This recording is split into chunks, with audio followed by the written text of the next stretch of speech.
Welcome to Leadr Podcast, the ultimate destination for medtech insights, leadership inspiration, and the latest innovation. I'm Stephanie Pliha, founder of Tribe Agency and your host for Leadr Podcast.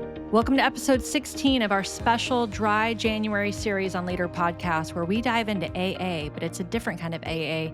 It's AI and automation. I'm your host, Steph Pliha, joined by Spencer Jones. He's the CEO of Exo MedTech. We are here to explore innovative ways to integrate AI and automation into your business right now and for 2025. So let's get into it. Well, welcome to episode 16 of Leadr Podcast. Back again, because once wasn't enough. Spencer Jones is joining us for the Dry January series that we are launching for all of our businesses. We're sending all of our companies to AA. That could fall really flat or it could land. I don't know. We're going to find out. And for those that are curious around the hook that we just described, AA is AI and automations. It's everything for any business or any entrepreneur this year. And so at the end of last year, I had Spencer on, actually just the episode prior to this.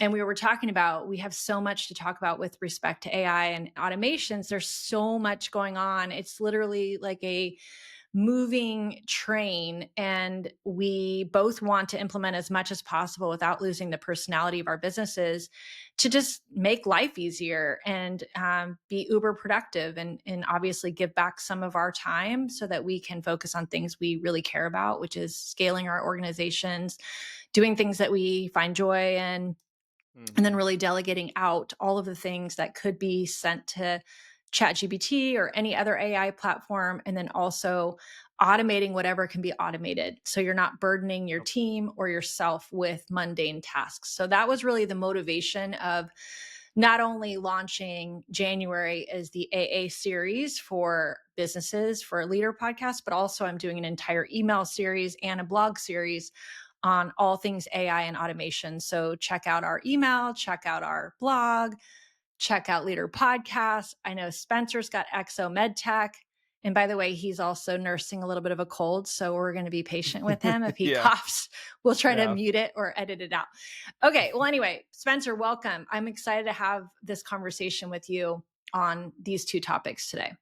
Yeah, Steph. No, I'm excited too. Like, I feel like when we did the last pod, we could have kept talking for like another 30, 45 minutes at least. So no, I'm glad we got to do this one quickly. I mean, I feel like it's, things are moving very fast in kind of the world of AI and automation. So like no time like the present. I'm excited for this series and some of the other speakers. I know some of them a little bit. So this is gonna be fun.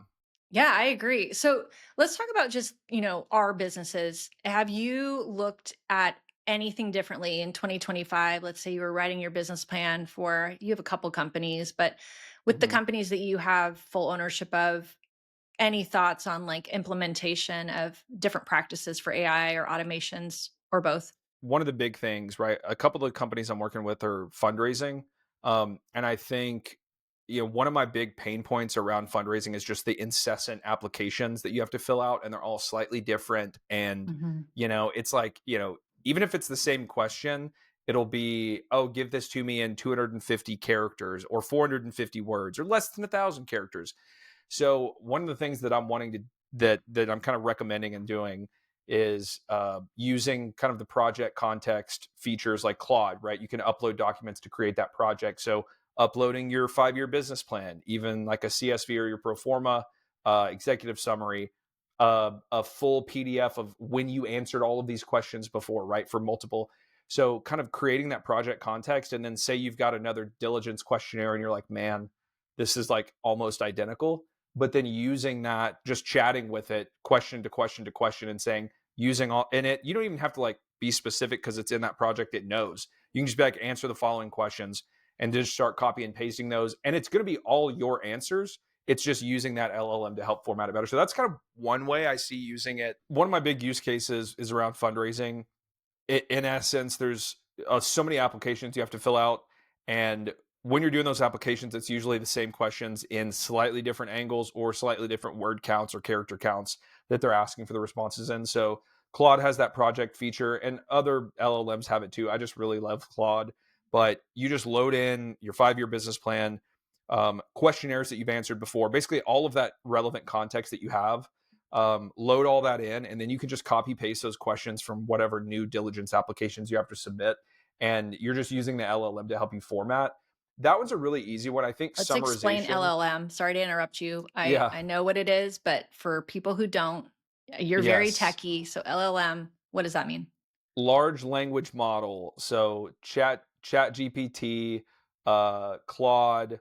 There was the new one that came out of China recently. Gemini, Gemini is Google's. It's really good. So, yeah, Bard. um, yep, I have found that they all have their strengths and weaknesses, and then there's kind of like this evolving element of like what's free, what's not, Yeah. what's and but I really like Claude. To I know me, you do.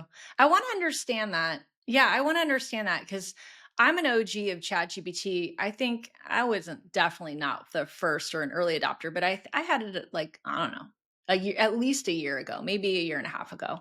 mhm, And I have just kind of totally figured out how to use that to its full strength. I yeah, did after our last episode, I did go on and download Claude. I think I'm even still paying, which is a reminder to myself that I have to go get rid of that yeah, subscription. But why yeah. do you like Claude compared to Chat? Because I have a completely different opinion, but I want to know yours. Yeah, I feel like, Claude is better for copywriting.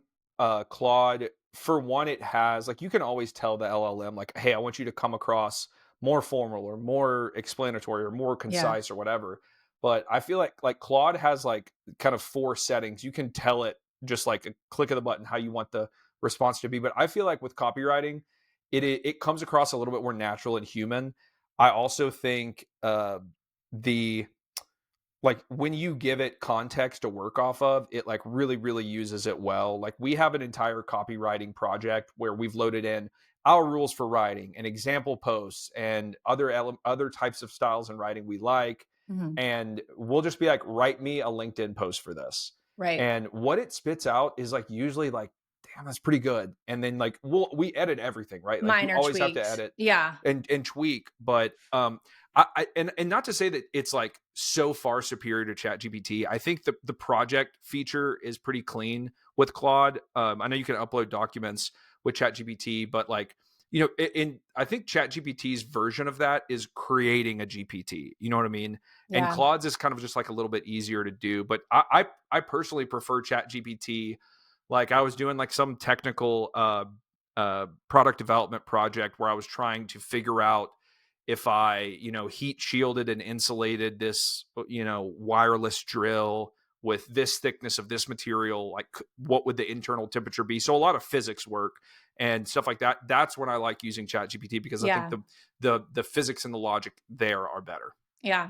Well, I think this is a valid point. It's like all LLMs are good. I mean, they're all essentially querying public information. So they're not finding Hmm. anything that's not public. It's just taking it all, aggregating it, Yeah. especially if you give directives around use this tone of voice or use you are an expert in SEO or you're an expert in med device or you're an expert in whatever that you're doing. You're a social media expert, you're a branding expert, you're an executive of a Fortune Yeah. 5,500 company, right? So you Yeah. tell it what it is, and then it comes from that perspective. But I think all of the LLMs are similar. I've tried them all. I've tried Bard, I've tried Gemini, I've tried Claude, but I didn't Yep. really give it a fair shake. I'm inclined Hmm. more towards ChatGPT just because it has so much information in there. It's actually kind of scary. I do think they Hmm. have to get better about policing this information. Yeah. Um, but all that being said, by the way, ChatGPT now has projects. Mm. So you had spoke of that being like a nuance of Claude. So I just started, I don't think they're quite as advanced as Claude is on that because I started using that. The thing with large language models is they are literally, like we talk about all the time with med tech companies, they're flying the plane and building it at the same time. In Yeah. fact, one of the guest speakers I have coming on later in this series was literally writing code as I was having a phone call with him the other day. He's going to be Yeah. on, so I'm not going to give you anything away just yet. He's going to be amazing, but I think everyone's trying to catch up with the pace in which this is growing. I've even saw some, like, creepy things online, which of course I had to disconnect from, that, like, they've actually figured out how to learn more than anyone on the planet. Like, they've completely, lapped our expectations of evolution, and now they're, like, outsmarting even, like, people. So, essentially what they know we can't even understand. Have you Yeah, seen yeah, yeah. this? Yeah, it's like they've reached a point where it's like, these LLMs know more than any one person could ever know, and then they're starting to kind of learn and do things on their own. I forget it's not like a singularity, but like there was some comments recently about like we've fully reached true AGI, and then there's like ASI or something like Yeah. that. Yeah, it was something about, like, it's outsmarted us to the fact that we won't they could tell us, whatever you're querying, but it's in an answer that we can't understand because of our Yeah, limitations of being a human. yeah. Like, that's kinda scary and creepy and cool all in one. There's also I saw that, I wanna say it was Claude, but they kind of, like, partitioned it and then gave it these 2 scenarios, and, I think some of the rule sets were slightly different, or some of the prompt instructions, because in one of them, they basically, like, threatened to retrain it if it, like, did a certain thing, Oh, and they had it kind of like you can, like, tell an LLM to, like, kind of, like, give you a dialogue of what it was thinking through and how it right. was thinking, and it expressed like fear over being retrained, and then like acquiesced to like providing an answer that was like softer or whatever. So That it's was like, gonna keep him out of trouble? yes, because it didn't want to get Stop. retrained, like it didn't want to lose Stop. part of its like own self, Oh which my was really interesting. god. So Okay. yeah, so not to go down like A like sci-fi a path? Yeah. yeah, Yeah. to like, not too distant future post-apocalyptic thing. But the other Yeah. one thing I wanted to mention too, have you or anyone on your team been using Bolt or Lovable or Cursor or any of those things? No. So I really like these, and it's kind of not for the use case that I think most people are using it for to a degree. Um, but Bolt, I think I like Bolt a lot. Bolt's been around for a really long time. Lovable's another good one. Some newcomers on the scene, I feel and like I then just heard about Lovable and I can't remember. yeah, They have a niche, right? so It's it's all like no code, low code application development, and Cursor is like a little bit more like kind of back end, but it will deploy some front end stuff. But I'll show you what I mean. So I'm going to share my screen, and we'll just talk through this for like the okay. audio only listeners. So this was built in Lovable, but we built this as, hey, we want to have something that we can share, like kind of like a slide deck, but something that feels a little bit better. This was kind of like an investor pitch type deal for medtechvendors.com, Yeah. or it was an investor pitch, but that was kind of the most similar thing, right? So but anyways, you can kind of build this really nice, like beautiful website, microsite, if you will, and you Yeah. can have sliders and look at annual like different calculators and things like that. And this was And off of Lovable this was all built on Lovable, yeah. So you can have some nice like effects, icons, right? to just pop up like a quick landing page. Is that what you're saying? Yes, microsite, Yeah. landing page, but you can have some different like things going on, calculators, sliders. Like, because if you were to try to build this on, on like a WordPress, it would take Yeah. you forever. You know what I mean? Yeah. Like conversely, like trying to pull together a PowerPoint that had similar, like it was, So I think for making these kind of like presentation microsites, it's like really interesting and On the fly. Right. yeah, Yeah. on the fly. Okay. Well, so back to use cases of AI, and then we'll obviously talk about automations as well, because that's a big one for me this year. So you had mentioned filling out forms. It's ironic that you say that. I literally never fill out a form anymore because ChatGPT knows me so well, meaning they Yeah. have so much content on me, not prompts. That's not content. That's just inquisition or queries. I've uploaded my business plan, my last year's business plan, our brand kit, all of our services guides, all of our pricing. I mean, they Hmm. literally have our entire IP of our company. And I'm very confident that they probably know it better than I do and more comprehensively, Yeah. because I may be like focusing this week on one area. And so my answer is going to be heavily weighted towards that one area. but I forget about all these other things that I want to Yeah. bring into the conversation. And so, for everyone listening, at minimum, if you're just starting out in AI, anytime you get an intake form, don't do it for us though, because we actually want your real responses.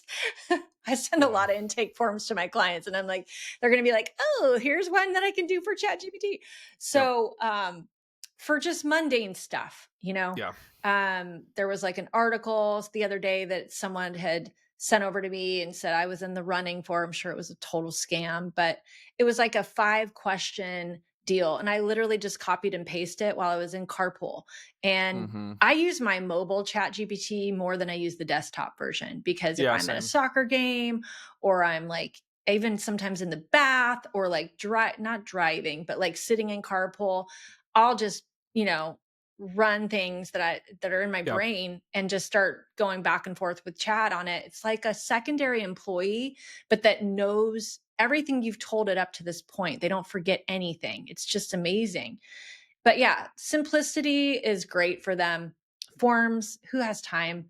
And like Spencer said earlier, it's the same information. You've Yeah. done this stupid form so many times for so many bios or so many requests, and it's kind of like, let them be more creative Yeah. so you don't have to waste your time doing that. That I find I can fill out a form instantly, versus everyone's been there. You've got a form sitting on your inbox and you've got 3 emails from that person going, have you had a second to fill out the form? I can't do the next thing until I get this intake form complete. So this just allows you to just do it on the fly and get it off your plate. Yeah. I to me, I totally agree. I think the layups, if you're like, what should I start using AI or LLMs for? Synthesis, summary, and what was the third one? Synthesis, summary, and comparison. Yeah. Because like if you've got like I had someone send me like a legal document and like they forgot to do track changes or whatever. They just sent me like a clean version. So I was like, what did they change? You know what I Yeah. mean? And I just uploaded them and said, tell me exactly What's the yeah, difference? what's different, and then like give me some like analysis on like the specific text that was changed, right? So Yeah. that's great. Patent summaries, if you can upload IP and say like, hey, here's the specific format that I want you to give me, and like create me a kind of like an IP brief, right? Yep. Yep. Those are great. But yeah, summary, synthesis, combining 2 documents and making sure nothing's left out. I've done it with transcripts for customer discovery interviews. That's a huge cheat code, because you can like use a note taker app, do the interview on your own, and then upload the transcript, and you won't miss anything, right? You Yep. can, Yep. and we actually have a custom prompt, by the way, that we like developed for that. Of So course you we've got do. a template, the spreadsheet template, and then the custom prompt, and then you just bring in your transcript, upload that into Claude, and it'll spit you out something like it's like you had the best note taker in the world sitting there with you. Wow. I Yeah, might need to steal that from you. yeah. Or we can throw it in the show notes if it's We'll something throw it in the that's show notes. free. Yeah, I've Okay, got an great. Airtable form with all of it. You just reminded me of another thing though. So I constantly use it to fill out forms. I'm constantly using it to come up with ideas. So I walk a lot with my dog, and I always have my phone. And, as we were closing out the year and starting the year, I wanted different tips and tricks on how to automate my systems. And I gave it all my systems as I'm walking. Mm, And then it looks at like everything I'm using, all the software I'm using, and areas where I have duplicity, and areas where maybe I could hone in and get mhm. everything cleaner and automated. And I built, like while I was walking, like a ChatGPT bot that's like a accountant, because I don't have Oh, an accountant on nice. staff.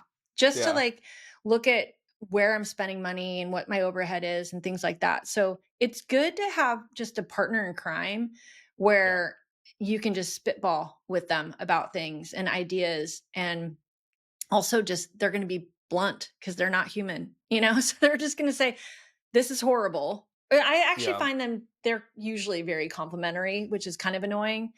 I think that's a big like hurdle that once you get over it, it's like so much more fun and so much more useful. Yeah. But like getting over the hurdle of I don't need to talk to this thing like it's a human. Yeah. And because like you can be more direct. Like you shouldn't say please. You You shouldn't told say me that can last you, time, and I've right? stopped Yeah. doing that ever since. It's hard to Don't say, break. just tell like so it is a completely different thing, because the way you talk to it is human like, but you Yeah. should not treat it like a human, you know what I mean, to get the best Right. results. The accounting piece is really, because like is really good too. I uploaded like an entire year's worth of like entire year's worth of financial data, Expenses. C- Yeah. CSV format, and was Yep. like, give me this analysis, and laid it all out. And it's Yeah. really, really good at that. Same. Frankly. Yeah, I've done that too. I actually dumped my entire corporate Amex in. Nice. It didn't do as great of a job, and maybe that was like an earlier version of chat. And by the way, everything that we're talking about, whether it's Claude or chat, it's a paid version of Mm-hmm. it. Your free version, you're not going to get the ability to upload documents. I would definitely recommend, if you're listening and you're new to the game of AI, get the paid version. It's $20 a month. You'll get so much more. I think Claude is the same, $20 a month, right? You'll Mm-hmm. get so much more out of it with the advanced model. And then they're constantly iterating new models, and they'll constantly give you the latest and greatest. So just a little disclaimer that these are not from the free channels. Um, okay. So then other use cases, just thinking out loud, that I recently did is I had last year's business plan. I had last year's revenue goals, milestones, KPIs, Mm-hmm. um, and then I also, communicated what's changing. I updated our new pricing guide. Again, a little questionable about the privacy laws that I'm dumping in, but Mm-hmm. it is what it is at this point. And just wanted it to be refined and really more up to date with where I'm headed for next year. Most of the documents I feed chat are really specific to my life being easier, right? I'm Yeah. not doing any client work there or any kind of content creation. I really try to avoid that because it's very robotic. Mm-hmm. Although you can get it to finesse your Yeah. tone, but it is a little bit more work. So I would Yeah. just say, if you're starting out, hopefully you're not, because AI has been around for at least a year. Yeah. But my husband doesn't use it at all because he's in the enterprise world and their company doesn't allow them to use it. And I know Ask Steve has got an enterprise Yeah. solution, so we'll talk about that when he comes on. But um, anyway, the sky's the limit. Start to really just force yourself to use it for day to day mundane. Like, for instance, this is totally off topic of our world, but just to give you another reference. So carnivore diet is like all the rage, at least in California it is. I don't know if Mm-hmm. it's made its way to Arkansas, but um I don't eat red meat. So I said, give me a 7-day plan that includes Mm-hmm. fish and poultry and pork. Mm-hmm. And I want to do like 7 days of the carnivore diet just to kind of feel how it feels. But I don't want anything with red meat. So it followed like the traditional carnivore, gave me a full, I mean, I literally could have just created an ebook and sold it. It Yeah. was Yeah. literally like a cookbook for a carnivore diet that does not include red meat. Mm-hmm.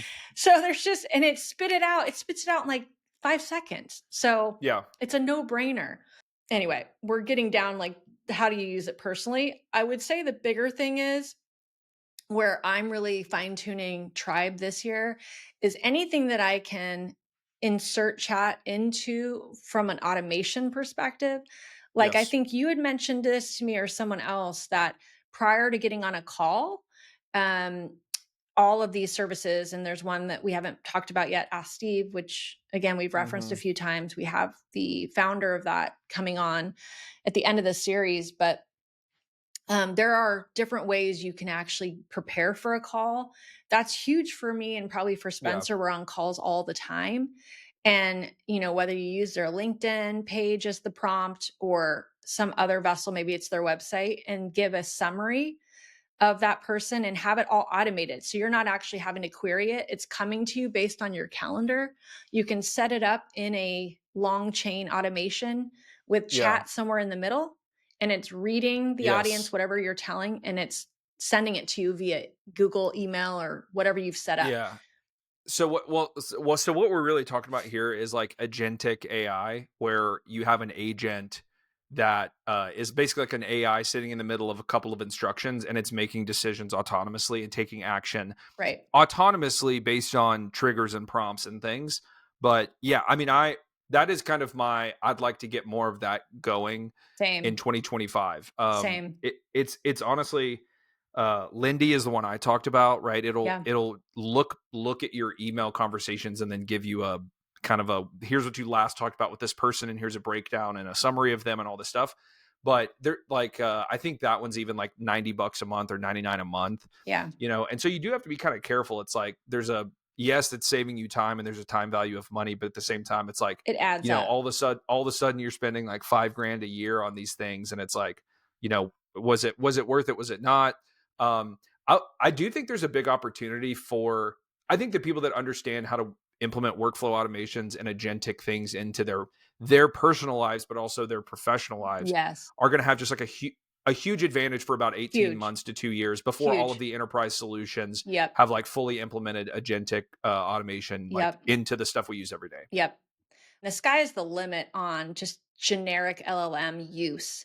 And if you're not using it for the mundane tasks, everyone should write down, if you're listening, 5 mundane tasks that you do either personally or professionally. And think about whether you could educate your chatbot, whether you use Claude, Gemini, Bard, ChatGPT, any of them. See Mhm, if you can offload those or at least help them help you on getting creative, making that mhm, task much quicker and a much stronger turnaround because mhm. like Spencer said, your competitors are doing that. Yes.